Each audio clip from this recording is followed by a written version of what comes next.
Welcome to the May episode of the International Voices podcast. I'm your host and moderator, Udo Fluck, and I have the honor to oversee the Office of Global and Cultural Affairs in Arts Missoula. We started International Voices in February 2020.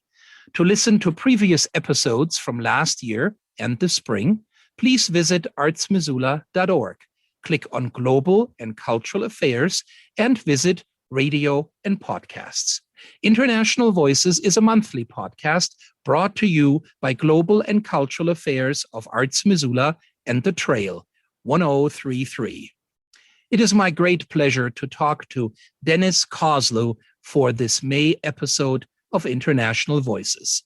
This podcast is the start of a three-part series titled Creativity During COVID, featuring professional artists from various fields in the next couple of months. Dennis Kozeluh has been active in the theater, music, and musical theater world throughout Central Europe. He was born in Missoula, Montana, and traveled with a chamber chorale from the University of Montana to spend a postgraduate semester in Vienna in 1983. Dennis remained in Vienna to study at Vienna's Hochschule für Musik. He has performed in Vienna and has played in most of the major musicals there. He has also performed in light and contemporary opera, in the Wiener Volksoper, Wiener Festwochen, Neue Flora Hamburg, and operetta in the Badener Stadttheater, Bad Ischl Operettensommer, theater, film, and predominantly musical at the Vereinigte Bühnen Wien, in the Stadttheater Klagenfurt, in the Opera Nationale du Rhin in Straßburg, and in the Theater des Westens in Berlin. He has appeared in films playing Judge Turpin in Sweeney Todd, Reverend Moore in Footloose, Van Helsing in Dracula, and Captain Andy in Showboat, to name but a few. Dennis is a founding member of the Vienna-based improvisational group, the English Lovers. He lives in a small community east of Vienna with his wife, Anne. I am in Missoula, Montana, connecting Missoula to Vienna via my conversation with Dennis Kozeluh. Hello, Dennis. Thank you so much for being my guest for the May International Voices podcast. Dennis, I think starting out, it would be nice for our audience if you could please briefly describe your education and your career path into performing arts, and why did you decide to perform in Europe versus staying in the United States? Sure. Your listeners can lean back because this is going to be a longish answer. Great. I grew up in a state which isn't known for producing a lot of performing artists. I grew up in Missoula, Montana, and there's a lot of talent, vocal talent, dramatic talent running around in Montana, as there is in every state in the Union, I'm sure. But the concept of actually making a profession of it is something that is completely foreign to anyone growing up there, or at least it was in the 60s when I was a kid in grade school. My parents were both teachers. My mother came from a family that was very performance oriented, I would have to say, and my father was an athlete, which also has some element of performance involved in it, or at least discipline and perfection. Those are skills or qualities that an athlete should strive for. My mother's family was always at every family reunion, at every gathering, somebody would sit at the piano, somebody would sing, and that, I don't know, that sort of working together in an ensemble already at that time really appealed to me. And when I was in fourth grade, so I was 10 years old, I was a very loud kid, a small, skinny, smart aleck.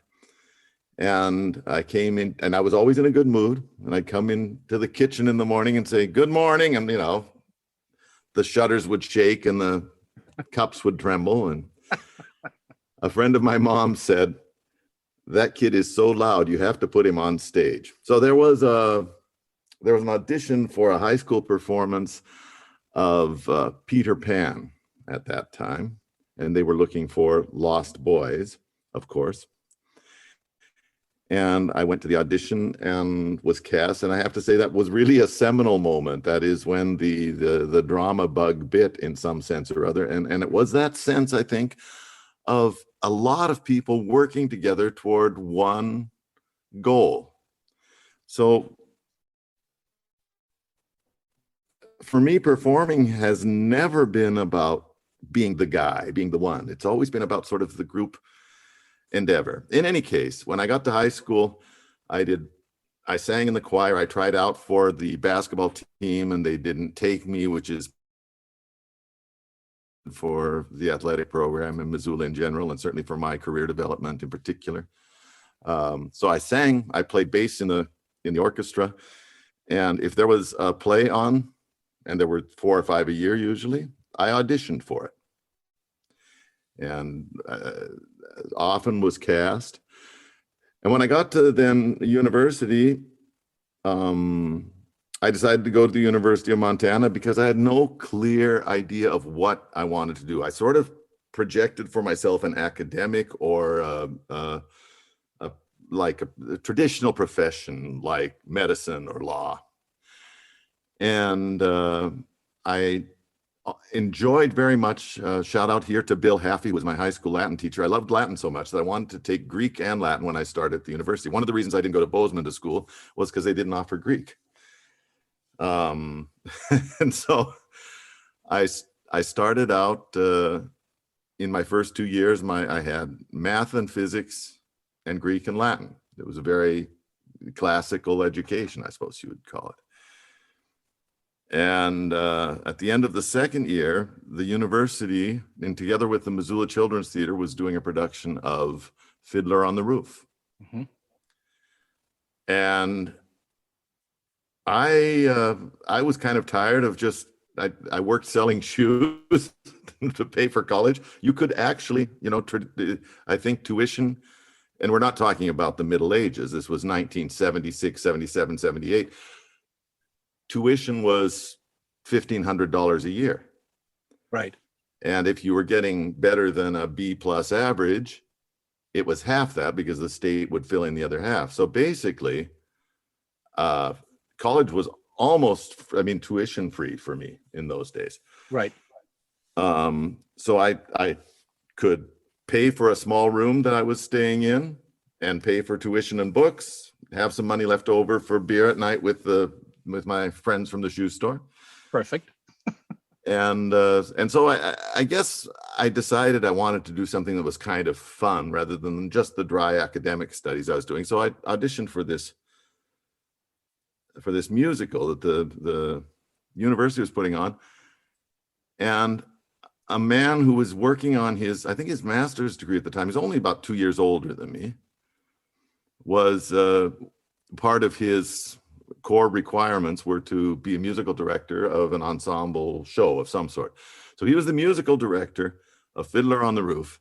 And after my vocal audition, he said, "You have great resonance. You should study."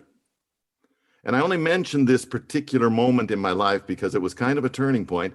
And that guy is famous. He has an Oscar. He's J.K. Simmons. And we subsequently became friends of a sort and sang in the same choir for a little bit. Another Missoulian. Went on. I'm sorry? Another Missoulian. Another Missoulian.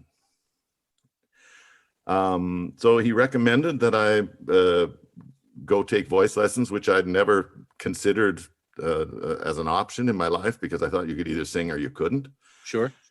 And the woman who was the voice teacher that he recommended was the wife of the choral professor at the university, Dawn Carey. Her name was Ann Carey. She was a lovely woman and a great teacher.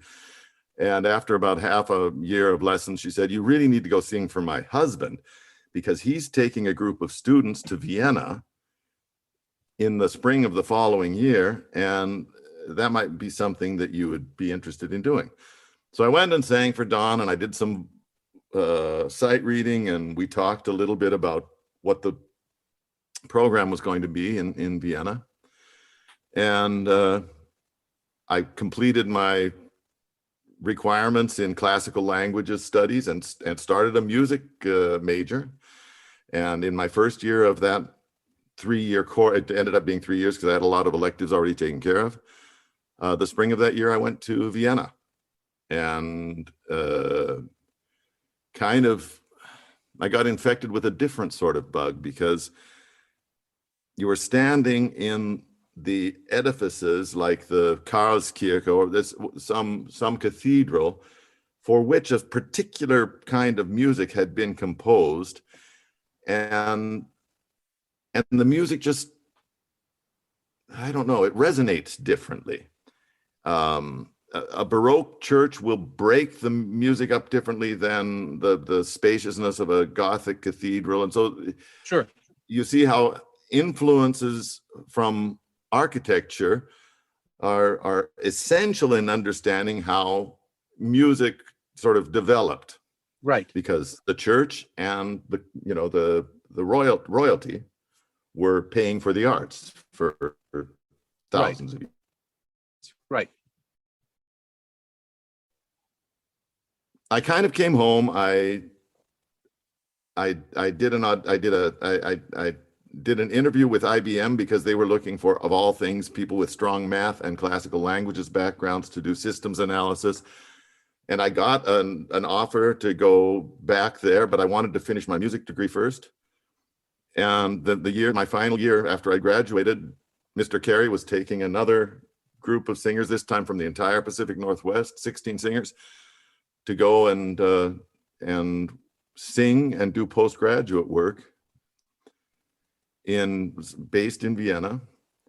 And he hooked that program on to another university, the language department program, which was led by Horst Janke at that time, which is why they went to Vienna, because normally if you were trying to learn German, you would not go to Vienna. It's like sending somebody to Queens to learn English. It's just, the dialect is so strong. Right. It doesn't make sense. But they had this personal connection, and it's every year one of the 4 top or places as far as lifestyle or quality of life in the world. Vienna is always one of the cities where they say, yep, you don't have to be a billionaire to have a good quality of life there. Right. So this time when I came back to Vienna, I had no intention of coming home or staying. I was completely open. And the man who was teaching the master classes in voice said to me, there's a dearth of basses and bass baritones right now in the world of opera. And he was just retired, but he sung big roles at the Met and at the Vienna State Opera and all over the world. He was a decorated and highly regarded singer. And he said, come and audition for the opera school here. And I did that, and they accepted me. I worked at Hertz Rent-A-Car, picking up the dirty cars, washing them, tanking them, vacuuming them for like $4 an hour. I can't remember. It was just, but again, got me through. And I don't know. I wasn't trying to build a stock portfolio, I just was experiencing my life and seeing where it would go. Right. So sort of in the second half of the first year at the opera school, I was already very tired of opera at that time and of my fellow students, because an opera, it's like working with world-class athletes. If you have a world-class singer, they're only interested in like the 2 cubic centimeters that are their vocal cords, and that's it, and getting the next job. I, of course, became consumed with getting the next job later on in my career too, but in any case, I got an offer to join some old Viennese cabaretisten and some new young performers in a kind of a combination show in the spring of '84. And that sort of started me off, because a couple people saw that show, hired me for another show. I went on a touring production of Jesus Christ Superstar, where I met my wife, Anne. More about her later. We're still married. We have 3 kids. It's been wonderful and tricky, and as it is, 35 years on. No, 36, 7, something. But as often happens in this business, and I know that's true of a lot of people, one thing sort of led to another. And you asked the question of how I ended up deciding to stay in Europe. I guess the answer would be I never decided to go back, because jobs just kept happening. And I knew at some point, after about 5 years, I was working in big musicals with Harold Prince and Rob Marshall, and it just didn't make sense to try to go back to New York to scrape scrambled eggs off a plate at 6 a.m. so I could maybe get an audition in the afternoon. Right. When things were rolling. Sure. The other thing is the political development in the U.S. was not trending in a way that I thought looked like I'd like to be there. I mean, I know the word socialist has a sort of a negative connotation in the United States, but there's a strong feeling here that no post-secondary education should be paid for by the person who's obviously elementary school and high school is going to be paid for the state, but also in large part any kind of advanced studies are supported by the state if you can qualify to get into the schools. That's the only hurdle. And if you're successful in keeping up with your studies. Medical insurance I know it's a huge thing in the US, but here it's just, I don't believe there's a European country that thinks to itself, well, we should really cut, the state medical insurance, because people can obviously do better with the private companies. Things that just seem so absolutely essential on the one hand, and selbstverständlich, I don't even know the word for it, obvious, right? That's a way that a state takes care of its people. Those were things I found very, very enjoyable and pleasant about being here. And on that Jesus Christ tour, which was one of the first job, probably the fifth job I got when I was here, I met Anne, as I said. We had, after about a year of being together, we decided we did want to have children. We did want to raise them here. Her father was a Viennese businessman. Her mother was British, and they had separated when Anne was very small. So she grew up kind of with both mentalities, and she didn't want to live in England, and I didn't want to live in the States. We were both very happy to stay in Vienna.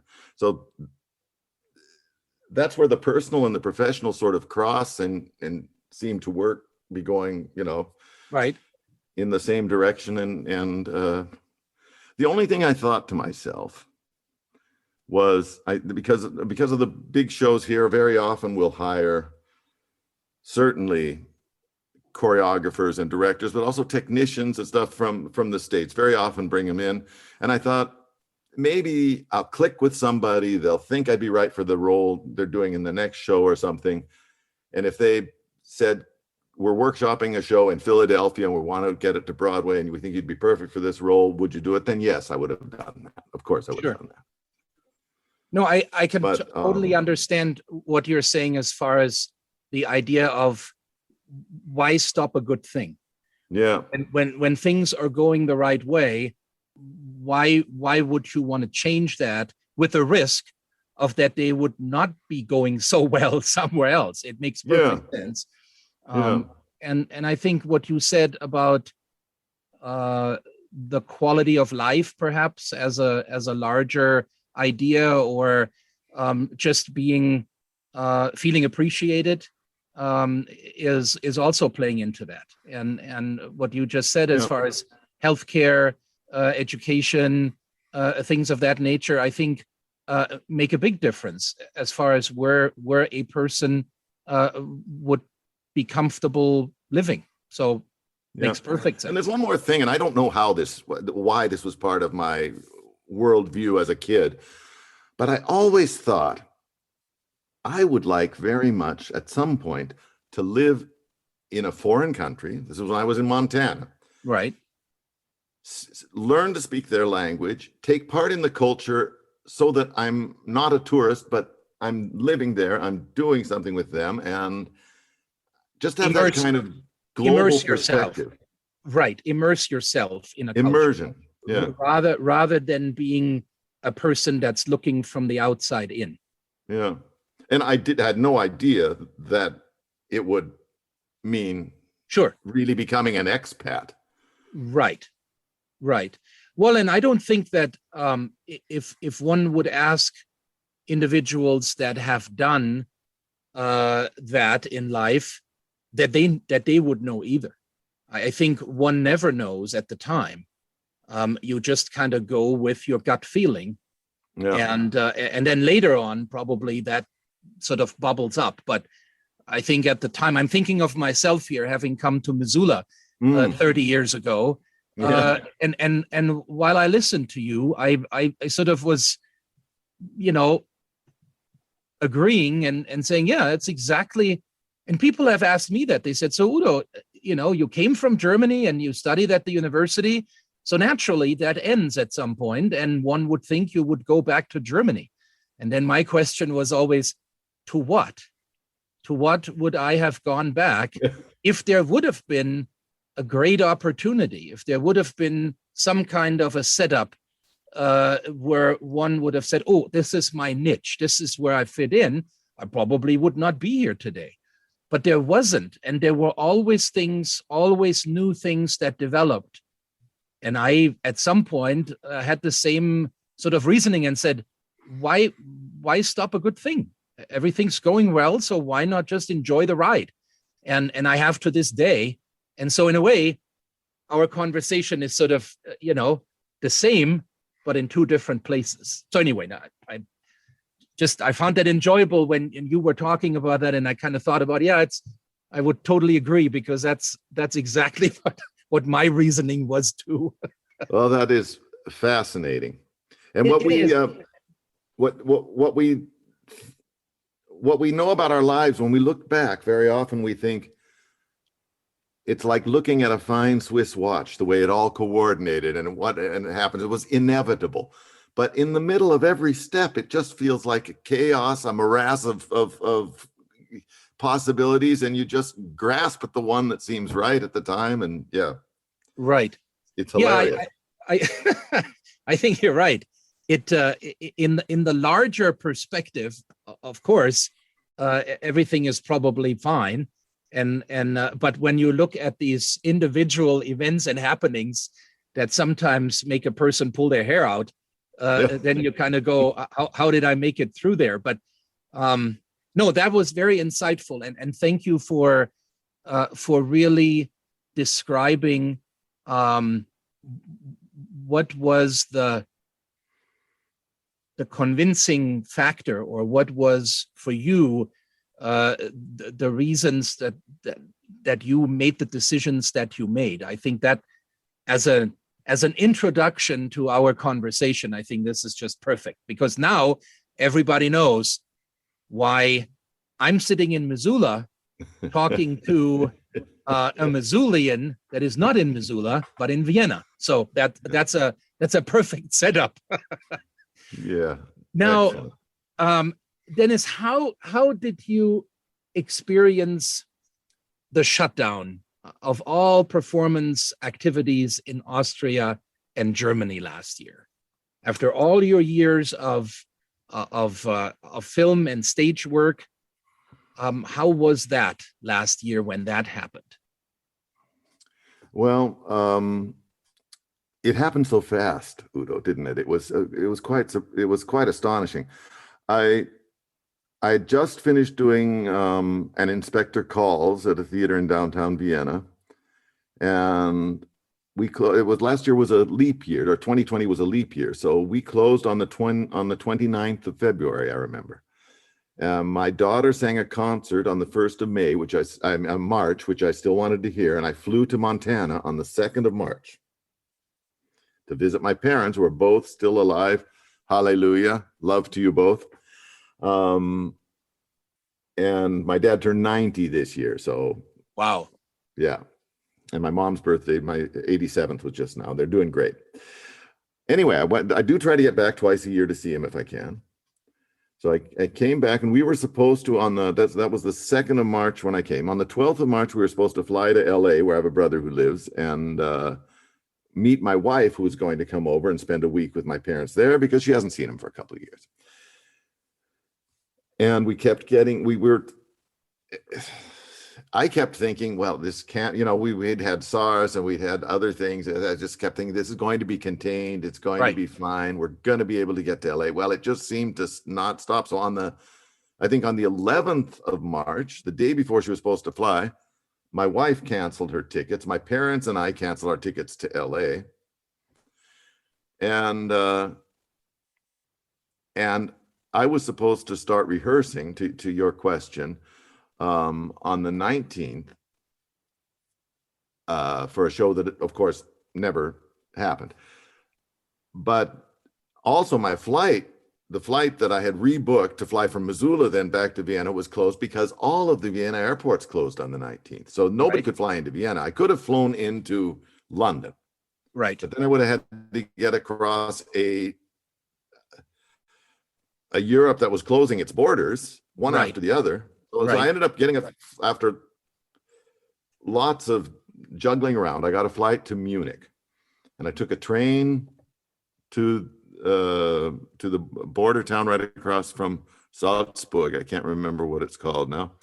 Anyway, there's a small local train that runs across the border, and I expected there to be guards in hazmat suits and stuff. I don't know what. Sure. But I'm a permanent resident of Austria, so there was no question that they were going to let me cross the border. I'm still an American citizen. And when I got out in the Salzburg station, I also expected there was almost no one on the train, but it was just like a ghost town. There was a woman riding her bicycle through the underground passage of the Salzburg. It's a huge train station, as you may know. And that was it.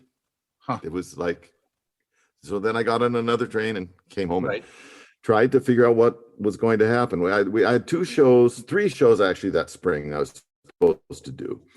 The first one was canceled immediately.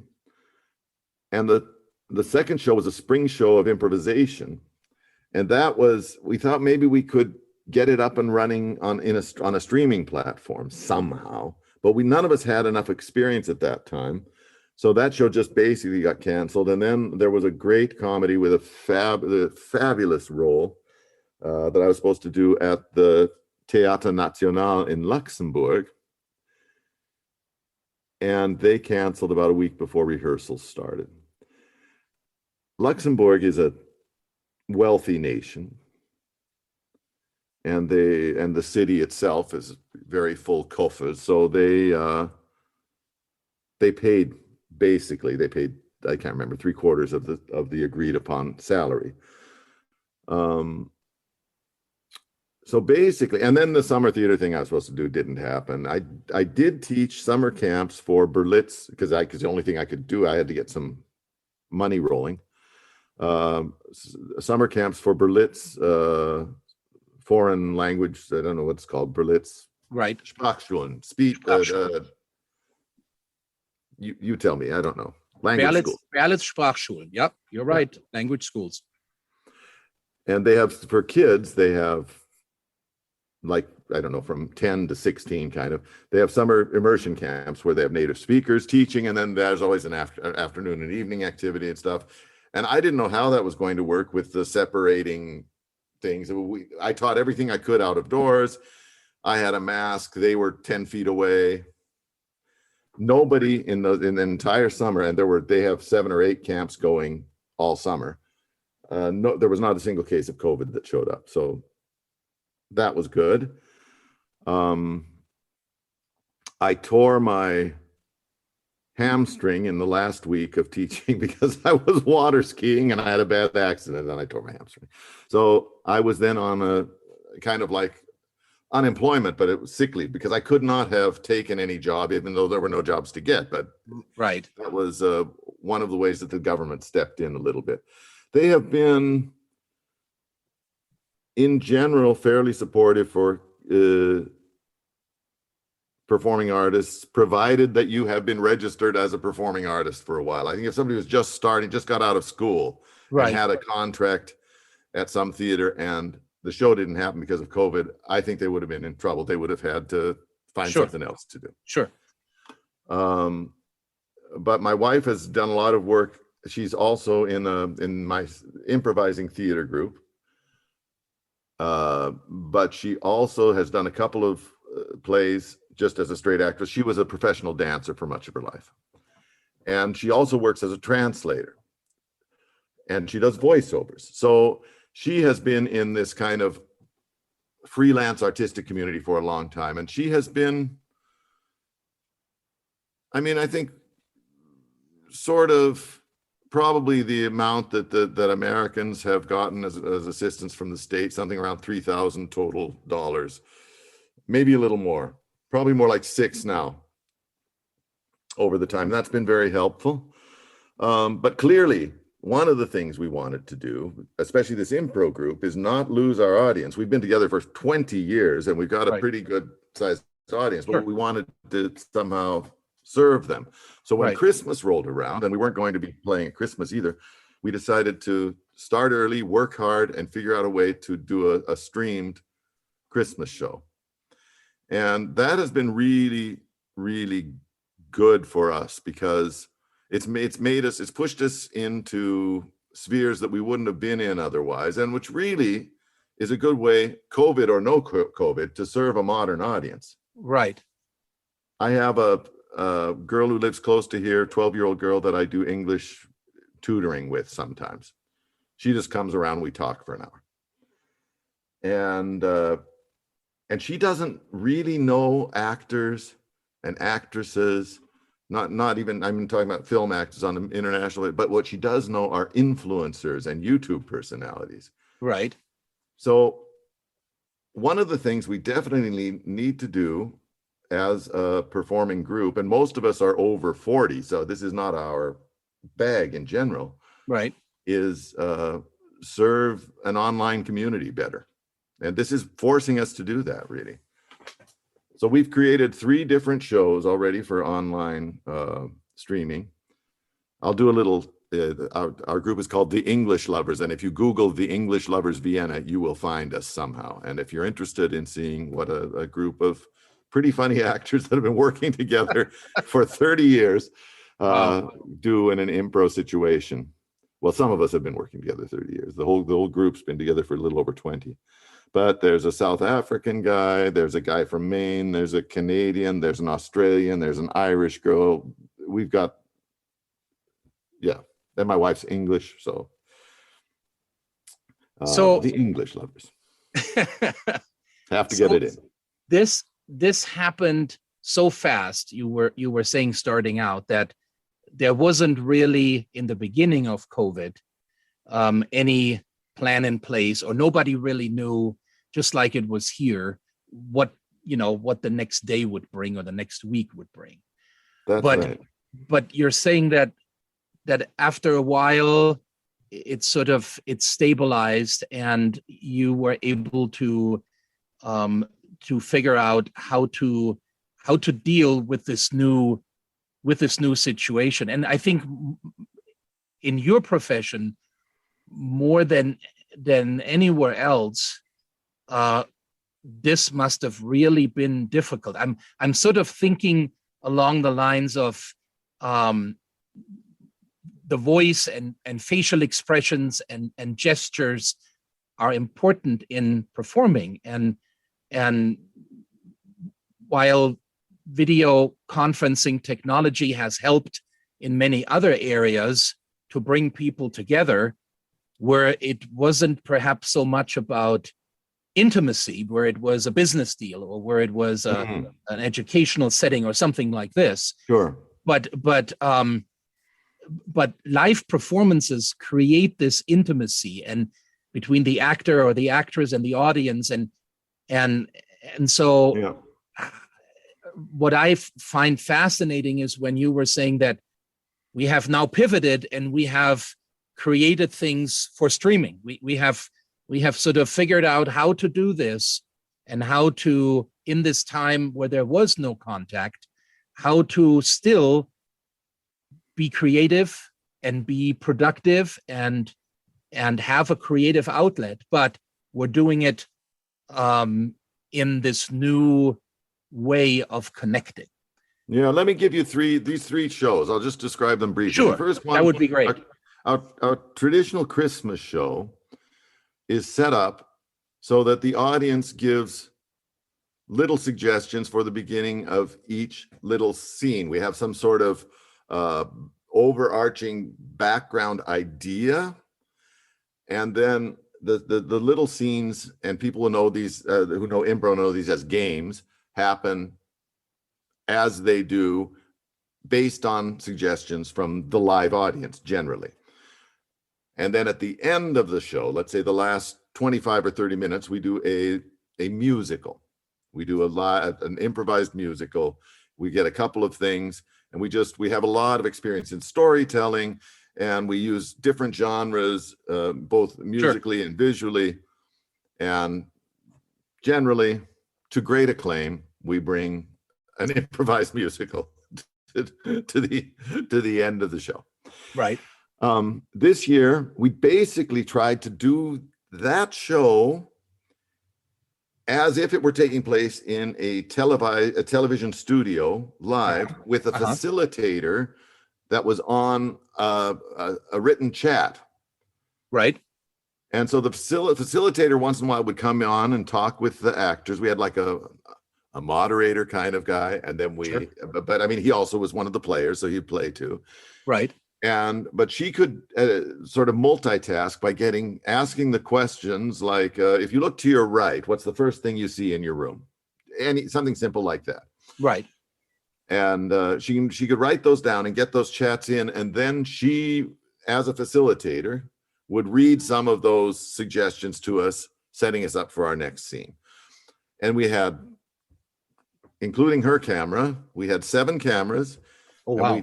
One of the technicians from the theater was doing the live video editing, which is monstrously challenging. Right. They've got 7 pictures in front of them, and they're just deciding to go to what screen for what. And it's an improvised show, so they don't have any idea who the next person is who's going to speak, right? Absolutely. So, but that went really well. Normally, that's our big breadwinner for the whole year, because we do 25 shows at Christmas and they're all sold out. Sure. And this year we got a bit of a grant because of the special circumstances and things like that. So we were able to pay ourselves. Right. Spring show was set up as if it was a writer's room. So there were 2 spaces in one great big room, right? But one of the spaces was the stage. The other space was a writer's room for a bunch of new, like a streaming show, like a streaming production company like Netflix. Sure.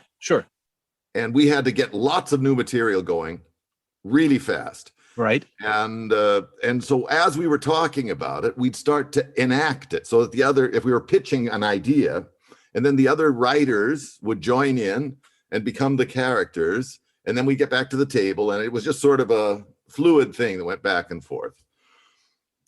We also used the same sort of facilitator idea, the suggestions from the virtual audience, but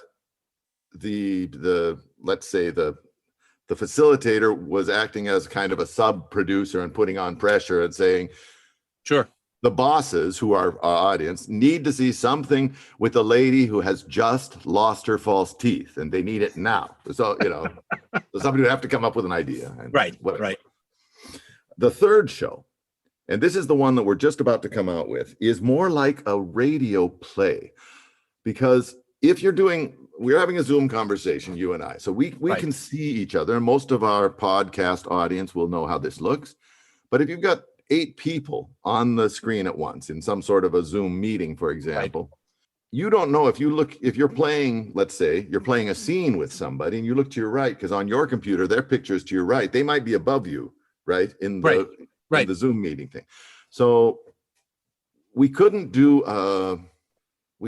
any kind of a virtual play that way, where we all had a bunch of different pictures, or if we haven't figured it out yet.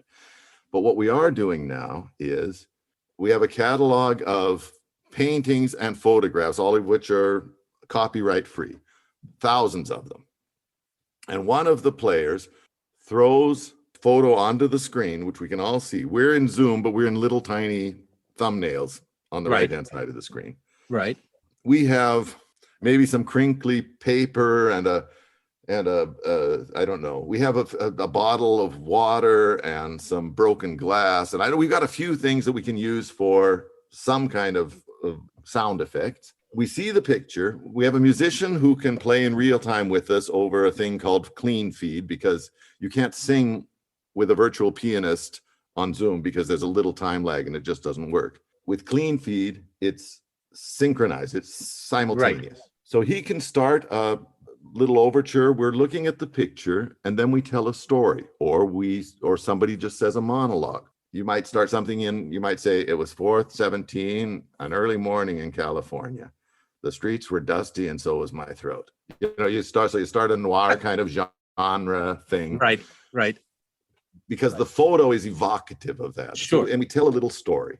It might be a 10-minute play, it might be a 2-minute poem, and then the music comes back and another photo comes up. So, and that's a sort of a radio play thing. And it's not what I would call ripe for a performance yet, but it's very close and it's really fun. Yeah, I find that amazing that you and your colleagues came up with these ideas to make the best out of the situation and to really continue, but to deal with the fact that you now we're in a Zoom-like environment and you don't have a stage where everybody can see everybody, but you can only see the little square picture on the screen. And you constantly, like you said, you then rely on a live editor that is quick enough to cut between the different cameras so that you have some kind of a storyline that unfolds. But it's fascinating. And out of that, I think, out of this creative connection between artistic talent and technology, you were able to do the Christmas and the spring, and now the third performance you told me about that is just about ready. That then would bring me to the question, in a post-COVID world, when COVID is no longer an issue, whenever that will be, do you think that some of these creative ways assisted by technology might continue? Is there some value in some of this? Or do you predict that the end of COVID is the end of those alternatives and everything will go back to the way it was before? Oh, I think we'll see a hybrid sort of situation. We're certainly one thing we're doing in June is we're playing 2, I'll call them school shows. We're doing 2 streamed shows from our home theater. I'm talking about the improvising group now. Right.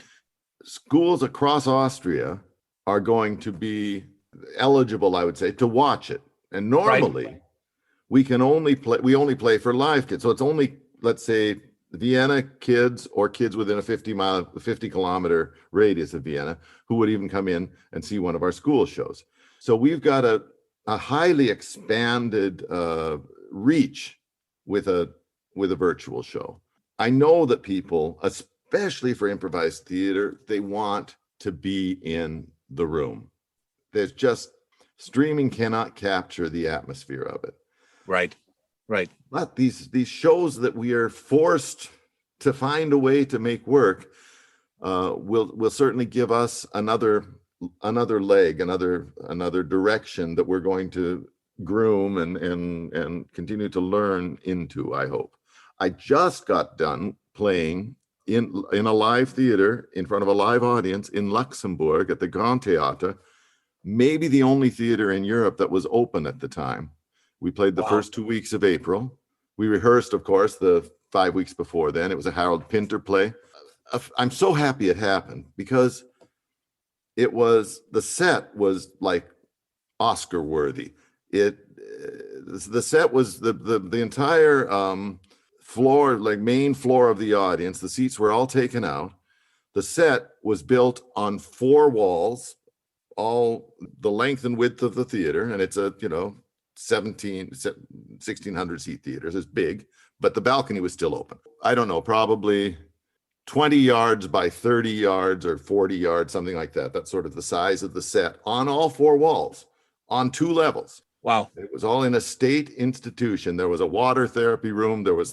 I was the director of the place. I had a big office and a like a sitting room next to it. There was a duct room. There was it's called the hothouse. There's like a greenhouse hothouse kind of thing. And then the cells of the patients all above it. I mention this only to say that normally 1,600 people could see this play. We were sold out every night. We had 200 people in there because they could only sit every 2 meters, every 6 feet on swivel chairs. For every chair that was there, you were missing 5, basically. Right. We were only supposed to do initially 6 performances, but they sold out the minute they opened. The people are so hungry for live theater. I guess that's the point of telling you this. Right. And it had been more than a year that I'd stood in front of a live audience too, and that was so exhilarating for me.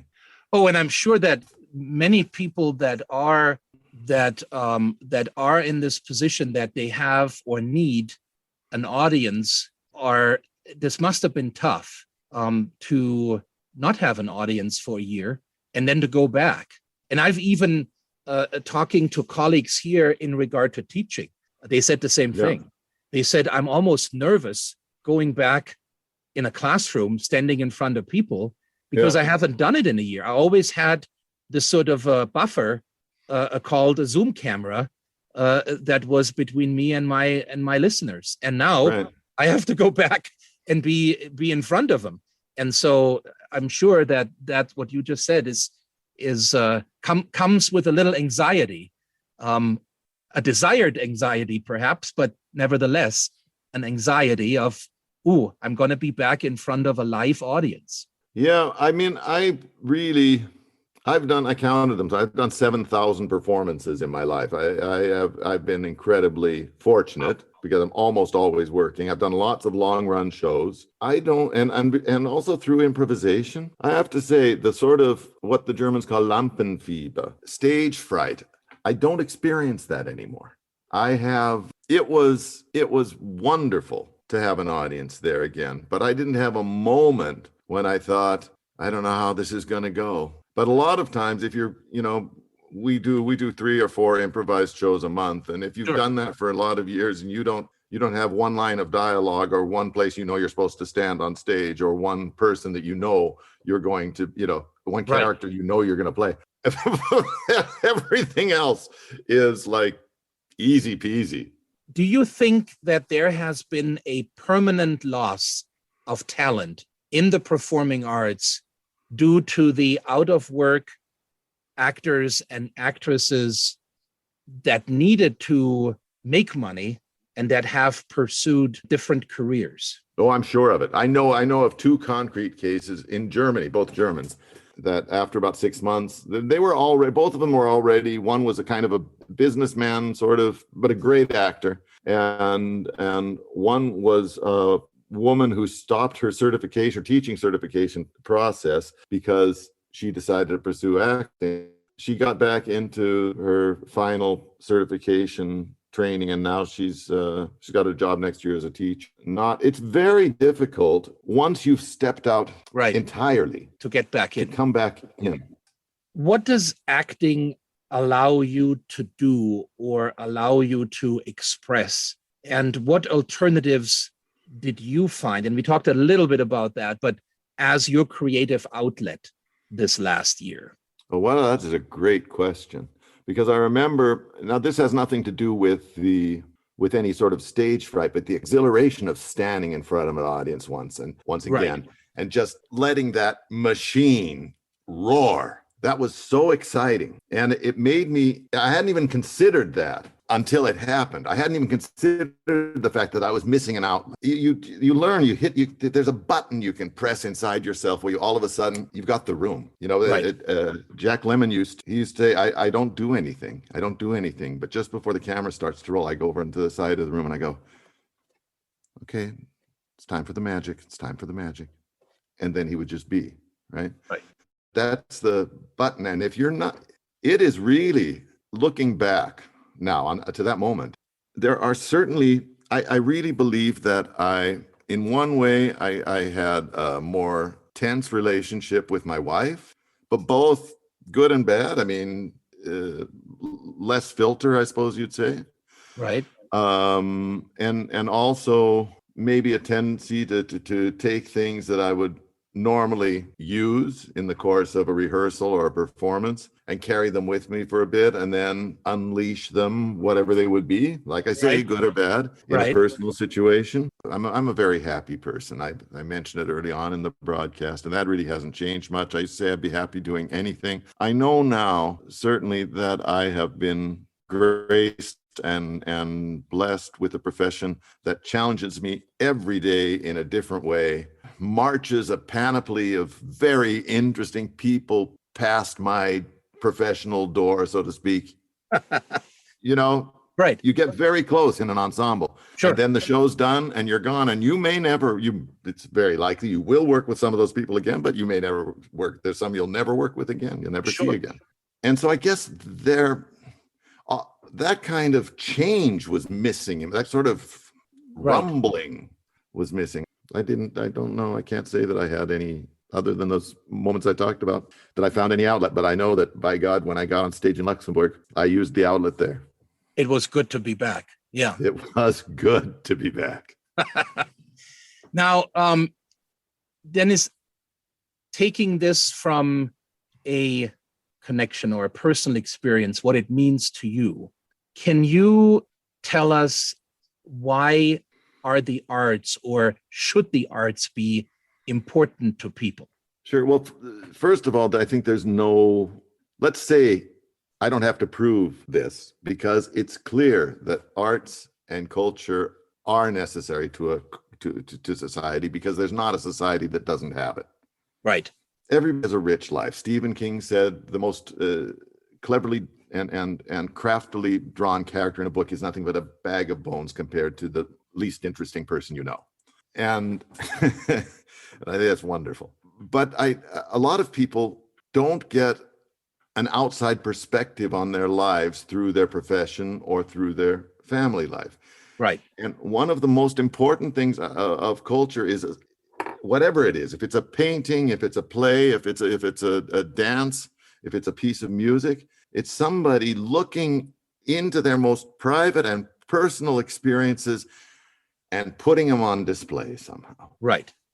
And that moves us either individually or as a society away from some safe center where we're at. Right. To some place where we have to look at things differently. There's an improvisation exercise, which is just called What Happens Next. And the actor that's on stage doesn't have to do anything. The actors who are beginning improvisers, usually doing this exercise, are sitting around him, and he just says, what happens next? And someone says, you stand up. So he stands up. And then someone else says, what happens next? You sit back down. So he sits down. What happens next? The telephone rings. So he picks up an imaginary telephone. What happens next? It's the wrong number. So he puts it back down. This happens, I've taught this exercise a million times. The first time people do it, they don't want that character to change. Right. They want him to be safe, because by changing him, they have to change something in themselves. Right. So you have to guide them into getting that character to move out of the chair, to open the door. There's a beautiful woman there, to go on an adventure with her, whatever. Right. It's like pulling teeth to get people to do that. So I do believe that's the most important aspect of culture in a society, is to, when whoever they are, the audience takes part in it, whether it's a passive or an active exchange, they are changed. They see the world differently, and they need to. We all need to. Thank you for sharing that. And I'm only asking because every so often, as you know, there's the debate flaring up. Why are the arts important, and why should we care, or why shouldn't we? I remember this at the university years ago. Is it important to have language offerings in a curriculum at a university, or would it be better to have more science classes or debates of that nature? And of course, there's always the side of the individuals that say, oh, there is enough art. There's, everything. We're surrounded by art, and there's a lot to consume. So let's not. And then I'm thinking, whatever do you mean? Can you be specific? And come to find out, when you look closer at it, there isn't enough, and there should be more. And especially when one thinks about the positive impact and what you just said, the ability to look through another lens, to evaluate something outside of one's own comfort zone. When do normal people have to have a chance to experience that in an 8-hour job that you do, and with family and other obligations that one might have? The day ends and you go to bed and you never have a chance to reflect on that. Going to a theater play, or going to a musical performance, or whatever it is, or going to a museum and looking at art, I think you're absolutely right, is so important, because it allows the person to step outside and to get that different lens on that they normally wouldn't. So I'm glad you are feeling so passionately about that, because I think that is so important. And in a pandemic, as we have seen it this last year, with all the limitations, of course, has narrowed that even more, and people had less of a chance to look through a lens that previously was there, perhaps to some degree. And so that, I think, is an important thing to consider. And my hope is that it comes back manyfold when the pandemic is over, that there will be more performances and people will go and see more things, and that ticket sales go up for all kinds of performing art activities, because people should be chomping at the bit to get out and to interact with people and to be live somewhere, and not anymore. I'm sure they are. Yeah, I mean, I'm so glad you're saying that, because I think that is so needed. Now, Dennis, coming to the end of the podcast, and indeed, many questions that I had are somehow woven into our conversation of the last hour. Excellent. But I think I have one more question, if I may. What advice do you have for a young person who wants to pursue a career in the performing arts? Do it. That's my first advice. My serious advice, I guess, would be have endurance, have faith in yourself. Because if you have the feeling you have something to share, and it's something that makes you feel more satisfied when you share it than when you don't, then do it. There are two things, clearly, that are the most important things in life. I think that I say clearly because for me, it's crystal clear. One is your choice of partner or partners, or in any case, where you are in intimate relationships, because that will make you ecstatic or make you miserable, no matter what the rest of your life is like. But the second thing, not as important, but nearly as important, is your choice of what you're going to do every day. Right. Do you want to go to work, or do you not want to go to work? It's a big, big difference. Right. So if you're thinking, I have to say, people say to me, it's not a secure profession. Now, I've been very lucky, and I've been working all the time, constantly. Sure. And I've experienced the theater world from, well, not administration, but almost everything else. Right. Writing, lighting, directing, and performing in all kinds of theater. And it's going to survive. Theater is going to be there. Live theater is always going to be there. Some jobs that we think of as secure are not always going to be there. I'm sure there are significantly fewer bank tellers right now than there were 20 years ago. Absolutely. The bank teller was a very highly respected job here and a very secure one, supposedly. But they just stopped hiring them, and the other guys retired, and now you have machines do most of it. Right. And there's lots of different professions where that's the case. If you want to be an actress, a singer, a writer, a producer, a director, go to a theater and open the curtains for them if that's what they need. Get on stage, get backstage, get to it. You will never regret it. That's awesome. As a final word on the podcast, I think that's incredibly powerful. Thank you, Dennis, for your time today, for your insight, and I have to say, for your passion. And you know, I talk with people every month, and everybody's different, of course, and everybody has their own angle on things, but what I enjoyed just listening to you was the passion that came out of you, and the energy, and just, I don't even know how to describe it, but I can see now why people would go and see a show that they know you're in, because they're getting something that is above and beyond what you get when you talk to many other people, because there isn't this passion, and there isn't this energy that comes along with it. And I really enjoyed that today. I you know, from our brief interaction the other day, I thought, let's just, as I always do, let's have questions so that I have something to go by. But come to find out, our conversation just sort of happened, and here and there, I looked at my question sheet, but not too much, because you just kind of took it and went with it. And I want to thank you for that. Oh, my pleasure. You were a very talented audience, I have to say. Well, thank you. You're very kind. Thank you, Dennis Kozeluh, for our intercontinental conversation.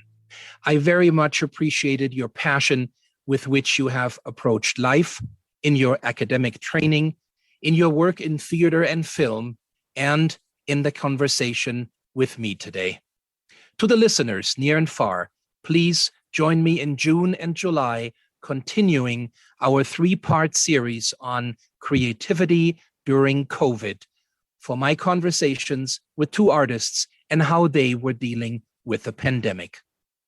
As always, thank you for listening. Those of you who are regularly tuning in to International Voices know, being of German descent, I usually end with a German farewell.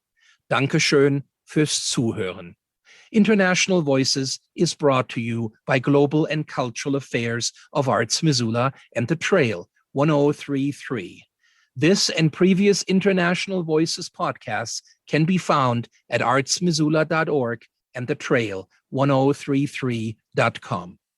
If your interests are in global and intercultural education, programming, cultural and global competence, and international affairs, we hope you continue to listen to International Voices.